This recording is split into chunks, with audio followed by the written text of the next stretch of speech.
All right, here we go. Welcome back to the STR Intel podcast. My name is Philip Wilburn. I'm here with my brother Evan Wilburn and my other co-host, Mr. Killian Gordon. What's going on, guys? I want to hear about that story you just told us. So before we got rolling, we were taking care of some lawn care up at a home about 45 minutes away from our warehouse up in Woodland Park, and coming down a pretty steep switchback, the 24 highway, if anyone's familiar with it. And we have to slam on our brakes. We will witness a motorcyclist slide out and just get thrown into a ditch off to the side of the road. We pull over. We're the first ones on the scene. Stabilize his neck. He's sputtering and choking. And so I announce myself as I support his neck that I'll be taking off his chin strap because it was choking off his airway. Announced it, did it. He starts fluttering it out. We can't really get a pulse, and he can't see his chest moving or anything. We try keeping him awake. I organized some people to start flagging down cars. We finally find someone who's a physician assistant from Florida who is in town traveling, maybe staying at one of our Airbnbs. And we were able to keep him awake the entire time and get him to move his fingers, his toes. And finally, the police and the EMT showed up on site. But How long was this going on before the police showed up? Man, that's a good question. It all seemed to happen very quickly, but it was probably a 15-minute ordeal before yeah. Well, way to go, man. You saved a lot. I just thought I'd be mowing lawns today. Yeah. You potentially saved a life. Yeah. So. Changing gears, though. Yeah. So what are we talking about today? So today we're going to shift. Well, yeah, we're going to shift gears a little bit and just do kind of a Q&A, some common questions we get. And we can go ahead and just kind of kick it off with the first one. So, is rental arbitrage a good model?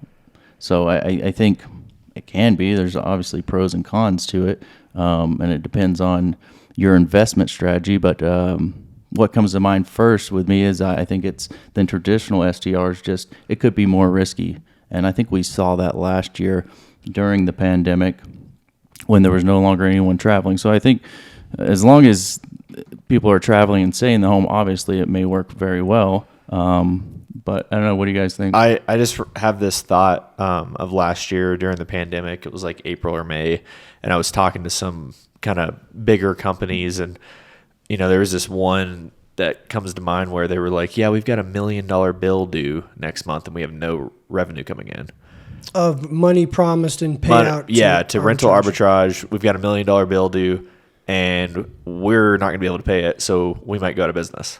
Well, serendipitously, we're sitting in a home that is being rental arbitraged, and this gentleman...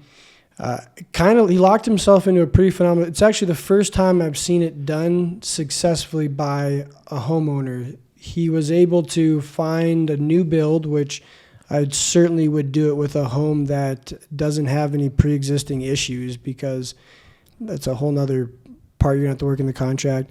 But it's a new build home. He's doing it for a minimum of 3 years is the agreement, from my understanding, with the actual property owner. And he went out and furnished it, and he did this because he saw it as a little bit easier way to get his door in the short-term rental, get his foot in the door of the short-term rental market before he could fully purchase his own home.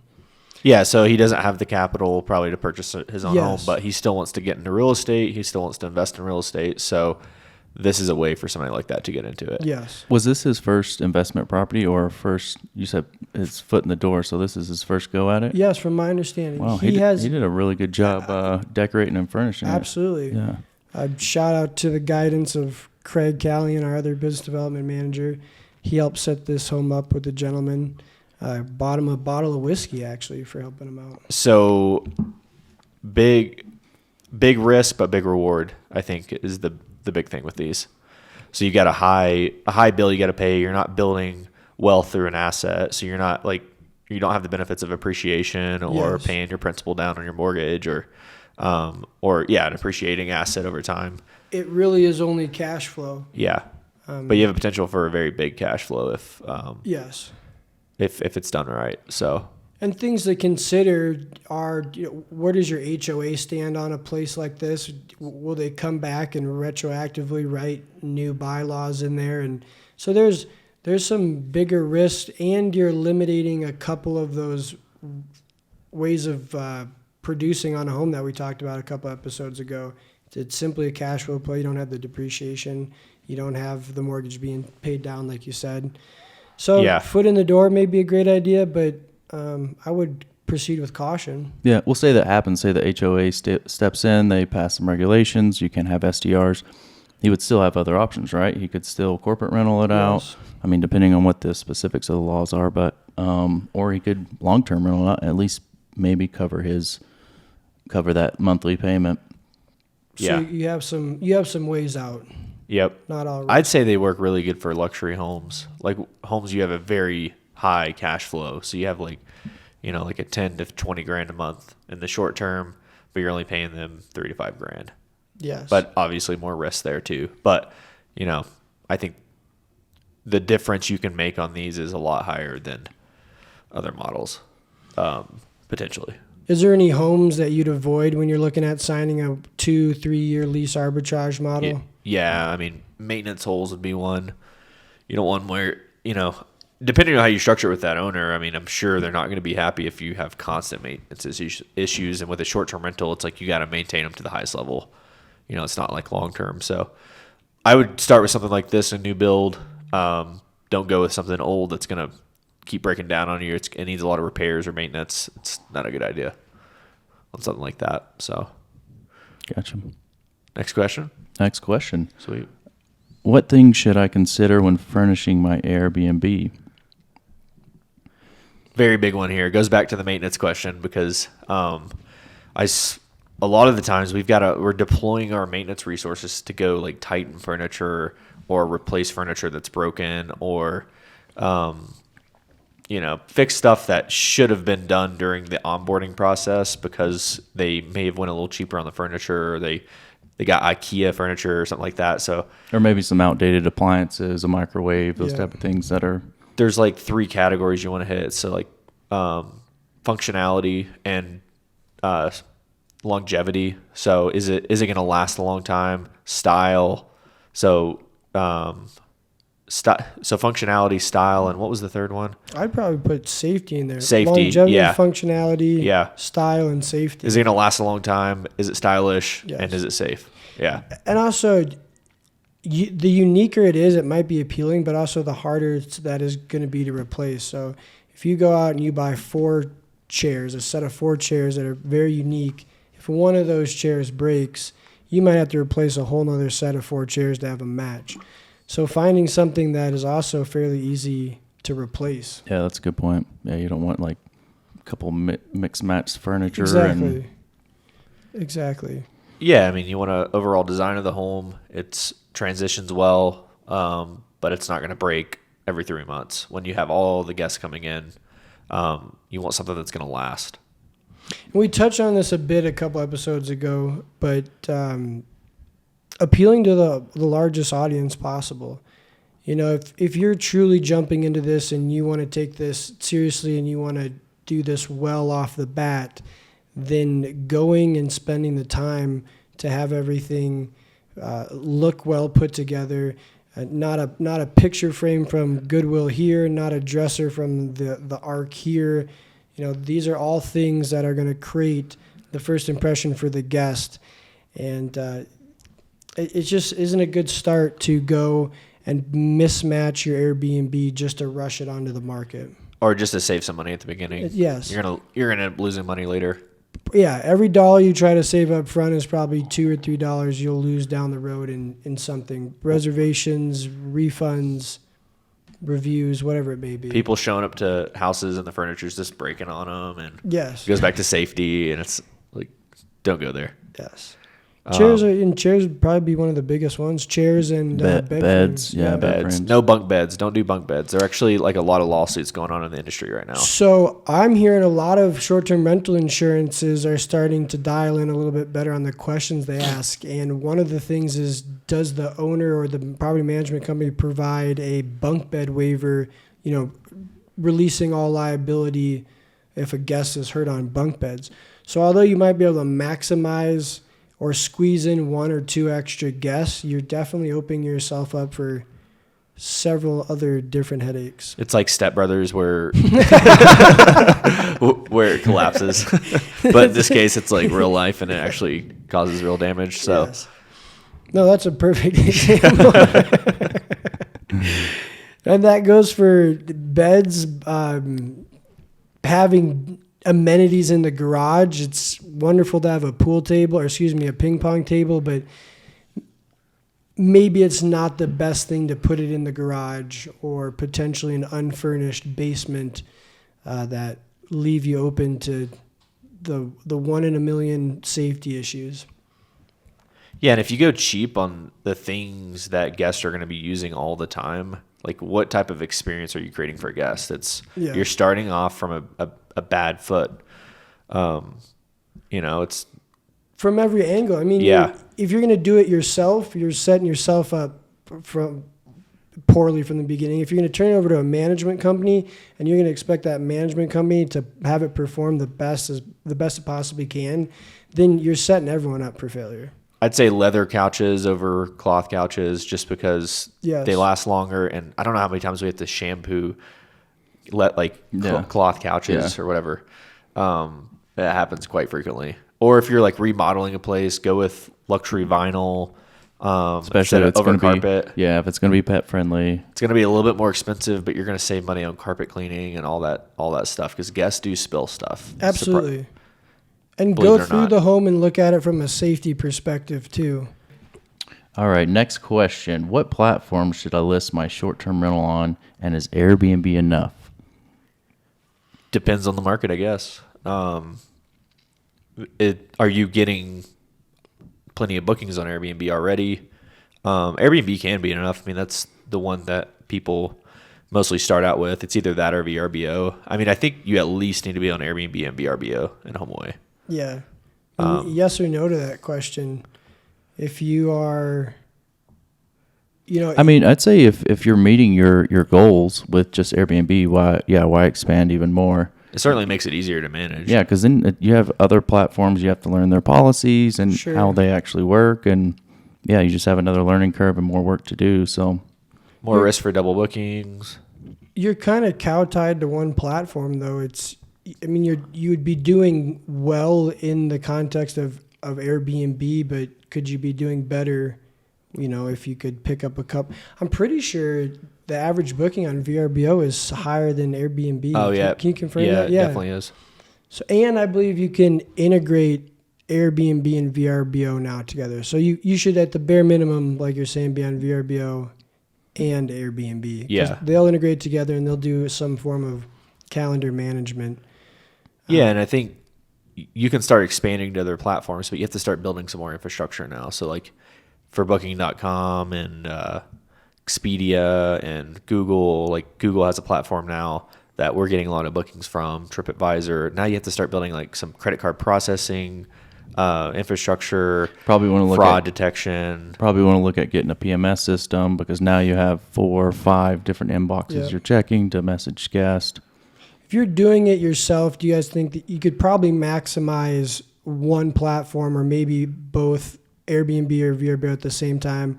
But I think if you were going to hand it off to a property management company, that property management company has to be putting it on as many websites as possible, just because we're taking a little bit of a cut. You just need more eyes on the listing. You need to be able to do more with your pricing across different platforms. Yeah, I would almost expect that from a property management company to be Absolutely. listing on multiple platforms. Especially with some of the apps and technology that are out there today. Yeah, you're just expanding your market size by Yes. doing that. There's different people who are on Booking.com. There's different people who are on Expedia. Like, Booking.com is more of an Asian market or a European market, and Expedia is more of a U.S. market. But you're expanding, and then you're competing with hotels too. So now Expedia is putting your vacation rental right beside a hotel, and now they can decide between which one they want to do. Google's doing the same thing. Do you think you see a difference in the type of guests from different booking websites? Yeah, absolutely. We get a lot more fraud from Booking.com. So that's like stolen credit cards, Sure. people using stolen credit cards, paying for a reservation, and then we get a dispute on the back end if we don't verify that credit card. So you have to build in some fraud detection on there. So some are a little bit user-friendly, more so Yeah. user-friendly than others, absolutely. But I think most of the platforms, I think Booking.com's coming out with their own, they'll take the payment and they'll send it to you like Airbnb does. Expedia has that with their virtual card. But like Google, you have to be the merchant of record. What about Rentals United? What are your overall thoughts on Rentals United? Rentals United is just a aggregation platform. It's almost like a PMS, but it's just the channel manager part. So it just spits out your listing to, like 50 different channels. So like Expedia is one they connect to. They connect to Airbnb, Booking.com. So a larger company might use them. Instead of them having to build out all the API connections, they'll just connect to Rentals United. That's Is Rentals United almost then a middleman of the customer Yeah. and other OTAs? Okay. Yep, they're just called a channel Got- yeah, manager. So gotcha. they're a middleman. So people don't have to build all these API connections out to these different platforms. Okay. Just saves in development time. Gotcha. Yeah. But it makes management more complex too at the same time. So, And accounting, the back end. Yep. all right, we done with that one? Yep. All right. How do I prevent being banned from Airbnb? I think this actually happens a lot with people. And Jill's my fiance, but she had a beautiful analogy to this, and it was like Jaime Lannister in Game of Thrones. At one point in the show, he says like he can't follow all the different codes of each clan or whatever because everyone wants something different, and there's just too many rules to follow. So he ends up breaking them all because it's impossible to follow all of them. And the same thing can be taken back to Airbnb. Their terms of service is such that like it's almost impossible to follow every little thing. It's almost like it puts you in such a bad spot. And that's why people get banned so much from Airbnb, and sometimes without knowing it. Like our friend Ryan Spradlin, he got his entire account shut down, and he's been on Airbnb for 4 years. He's super host, like 5 stars, high 4s.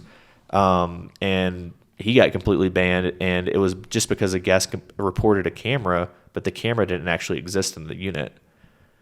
I think he got it listed back, but there's all these sorts of different terms of service things you have to follow, and sometimes you might not know you're breaking them. Yeah, I mean, the frustrating part is they'll pull you, and then you need to go figure out what happened. It's not like really a warning system.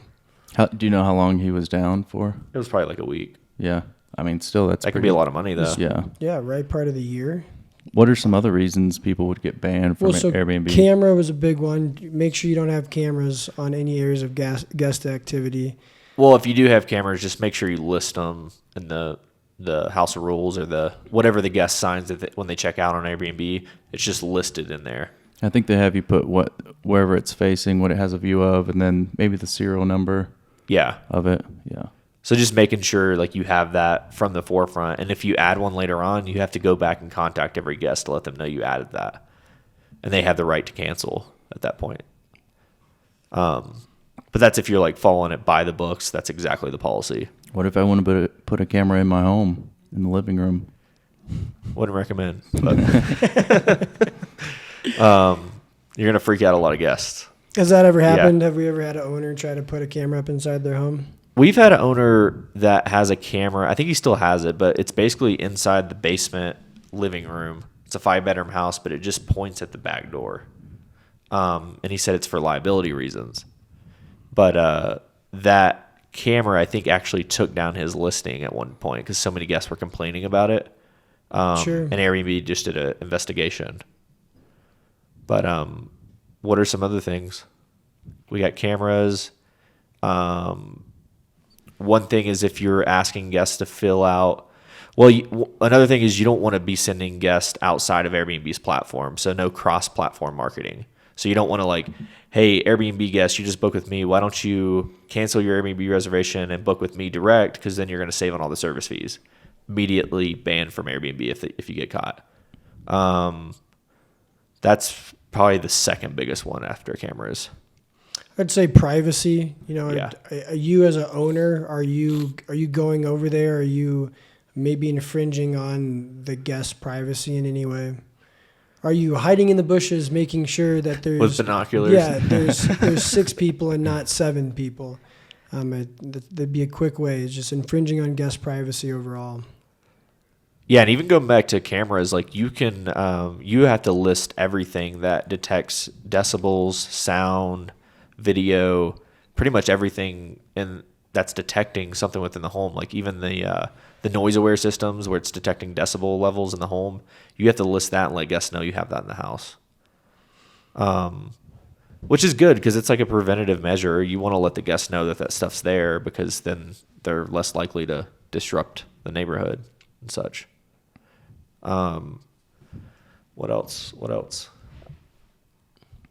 I mean, at any point, the guest can just claim something that's not true, too. Like we were talking about a camera that's not there. I don't know. I was trying to think of anything else. Ways not to get kicked off Airbnb. There's certainly plenty of ways to get kicked off Airbnb. Yeah. Go and read Airbnb's terms of service. I mean, just read through it. Be educated. Be educated, yeah. Make sure you're following their policies because... And if you're not sure, disclose it in the listing. Talk about it in the listing. You always have the ability to go back and say, hey, we listed this, we discussed this, and cover your tracks. The third one is reviews. So if you get like, I think it's 2 to 3 bad reviews, so bad review be like 3 stars or below, they'll ban you off their platform. Or they'll suspend you for 5 days. Delist it for 5 days. Yeah. So they'll suspend you for 5 days. If it continues, eventually they'll take that listing down. Talk a little bit about the process of getting a listing back up and running after deactivation. You just click a few buttons. Yeah, I mean, they just walk you through their terms of service and policies again, and Yeah. They re-educate you. pretty much. Basically. Yeah. Yep. But yeah, don't get kicked off Airbnb. It happens to a lot of people. You'll go on these forums online and people are like, how do I get back on Airbnb? My account just got shut down and they didn't even let me know what the reason was. They'll screenshot the chat with the customer service of Airbnb and reach out for the Airbnb communities on Facebook and ask for help. I see it all the time. It's pretty common. How do I get my account? My account got shut down. Or a lot of times it's my account was shut down. I don't know why. This is the situation that happened, and everyone kind of gives feedback on what they think as they wait for the judges at Airbnb to get back to them. Airbnb's the judge, jury, and executioner. Which goes back to that last question. Maybe just for your own the longevity of your listing and your own safety of keeping your listing live, getting it on, learning a second platform or getting it on more than one platform is going to help you out a bit. Yeah, because you got to think of what Airbnb is doing. They're they've almost got 10 million listings now worldwide. How do you control that logistically? How do you control quality? Well, they have AI systems that pretty much, and they have a huge customer service team that are all in different countries, and they can't look into every situation. They have to just assume it's the worst case scenario to prevent risk at scale. So then they just ban you, and then they'll run an investigation and find out what happened, just in case. Because there are a lot of there's so many horror stories where these situations are actually real. Like somebody hit a camera within a smoke detector, or somebody did something like that, and they're trying to prevent that, so they have to figure out what are the outliers to try to find that. They're almost left with no choice. Yeah. Because even if there's a hint that something nefarious is going on, they have to act before it could spiral into potentially dangerous or criminal activity. Right. Next question. All right, next question. What and how many supplies should you be stocking in the home for the guest? You want to list off the supplies? Yeah, I mean, you have just the common things: toilet paper, paper towels. If you have a dishwasher pods or liquid, hand soaps for the bathrooms. If you have a hot tub, maybe. And yeah, I'd like to hear your thoughts on this. Should you be supplying hot tub chemicals for guests? And I guess that depends on what kind of resources you have set up and what kind of chemicals you're using. What else is there? Are you talking in terms of letting the guests do the chemicals? Yeah, maybe they're staying a little bit longer, 7 to 10 days, and I know chlorine only lasts about 3 to 4 days, maybe, and bromine lasts maybe 5 to 7 days. I mean, I've stayed at Airbnbs where you have to do the hot tub chemicals yourself. They'll do it in the beginning, right before you arrive, but then you have to do it throughout the stay. And I always think that's like a liability to have a guest do it, because what if they improperly do the chemicals? Just dump everything in. Well, They're not trained on that. It almost seems like it's kind of a way of skimping out on a guest experience, I think. You know, if they're there for 5 days, or if they're there long enough that the chemicals need to be changed, you should probably get someone out there to do that and not rely on the guest. I stayed in an Airbnb recently. I bring the homes on board and I labor over things like, how do we make the trash as easy for the guest as possible? How do we make the guest not have to do a single thing pretty much when they walk out here other than tidy up, get the laundry ready for us, whatnot? This Airbnb, it was also the town it was in, but they didn't provide any trash bags to get the trash out of the home. You had to find one of the designated stores in town, like the Ace Hardware or the city building, to purchase special trash bags for that county to then bring it to the dumpster to dispose of your trash. So, and here I am like trying to figure out how to make it easier for guests to get their trash from the shed that we have to keep it in because there's bears in Woodland Park down like a 50-foot driveway. And, you know, could we maybe get the trash company to come pick it up from the house so the guest doesn't have to do it? And here we are having to pay $50 for trash bags just to be able to get the trash out of the home. And so I think you should not have to have your guests do something like that. I mean, and then liability going into, but going back to the full question of what should be in the home, I mean, your coffee, your spices, your olive oil, your makeup wipe removers, potentially your little toothbrushes, anything they're going to eat or dispose of during their stay that is going to be continuous, and you don't need to have you don't need 80 rolls of toilet paper there for a guest. You really only need 1 or 2 per stay, and it's kind of odd. Guests seem to take as many paper towel rolls or rolls of toilet paper that are in the home with them. So maybe sitting down and figuring out a little number, like an algorithm. Hey, there's 6 guests, and there's 3.5 bathrooms, so I'm going to put X amount. And then how long is their stay as well? Exactly. How many people? How big is the home? How many bathrooms? Start dialing into a process, because those are some of those little hidden costs that are going to stack up on the back end. Yeah. Well, I mean, so I guess there's the other side of that too, because we're running into a different problem where we're providing it like a set amount per stay, but then the guest is requesting for more. And so we end up having to Instacart it out, or we end up having to run it out ourselves, which probably ends up costing you more in time to have to run it out. So I think, yeah, it's like finding that sweet spot of the amount of supplies you want to provide. But I would say for like, you want to provide like laundry pods, but put it in the containers. Because one thing we found too, we were doing like baggies of that, but we found, well, it doesn't have any of the like disclaimers on those baggies we were putting in. So it's like, what if a kid eats it? You know, are we liable at that point because we're providing that and there's no disclaimer?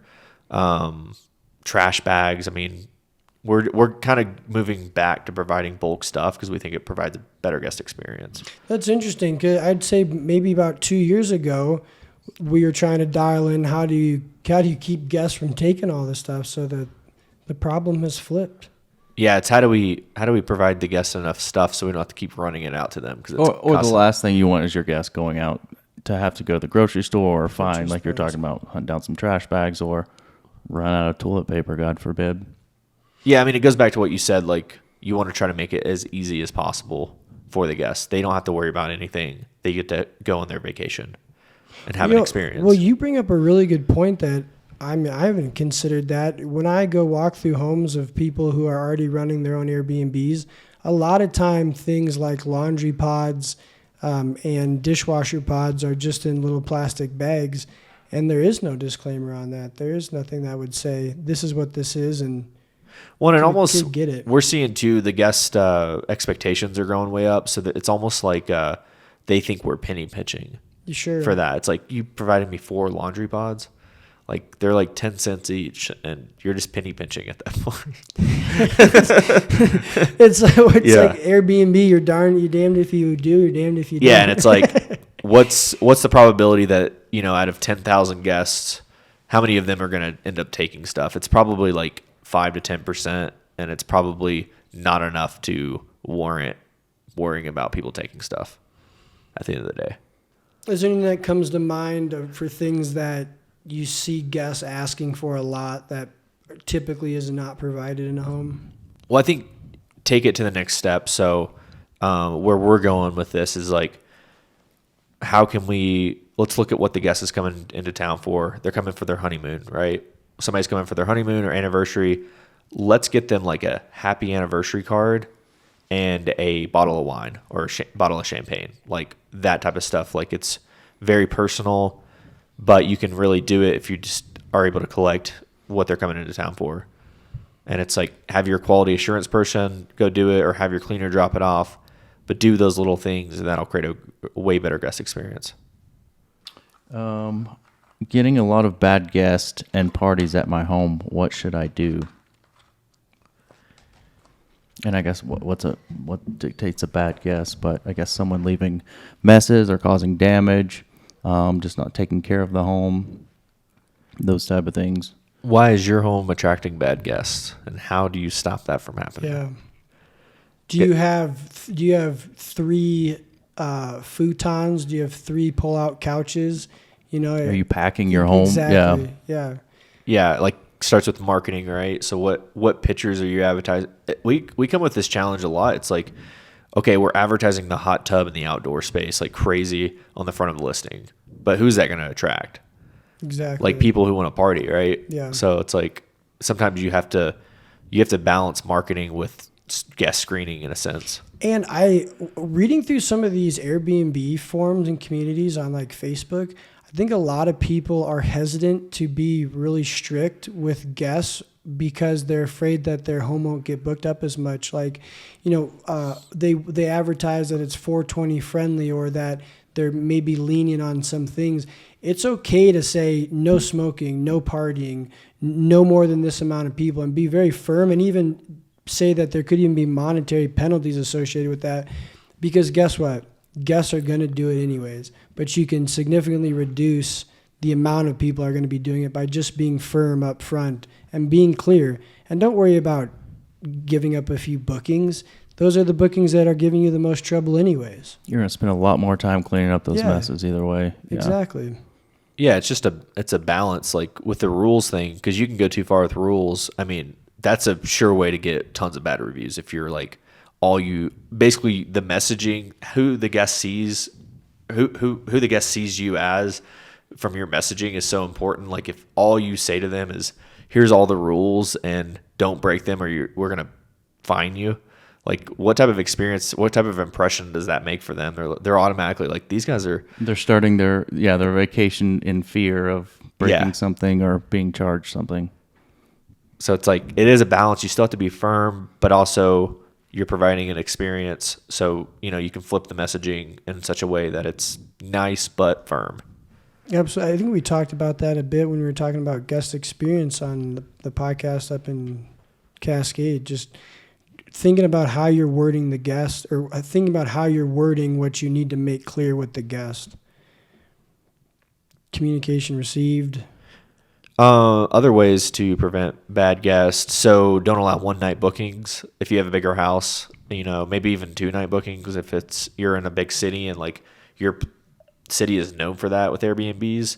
Maybe just reduce the minimum nights. And then what you can do is if you really want to get your 1 to 2 nighters booked up and you don't want to risk it, what we do is we just jack up the price for like a 1 or 2 night reservation.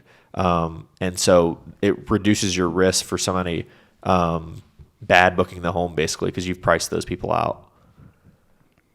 And it just leaves you a little bit more room because there's more revenue for that one night. Yeah. Say there is a little bit more money that needs to be spent with the cleaning. They paid a premium for that one night. Or what we do too is we contact guests before and after that like 1 night gap. So if you get a 1 night gap, the reservation after and before, hey, do you want to extend do you want to extend your reservation by 1 night or do you want to come in a night early for 50% off that night? So now you've recovered money on a dead night. So how about decibel monitoring, noise monitoring devices and software? Where do you guys stand on? Do you think that it quite hasn't reached the level it needs to be successful in homes? I think at a property management level, no, not yet. To do it in multiple homes, it's not quite there. But if you're an individual doing it in 1 or 2 homes, I think it would work pretty well. I think it's noise aware.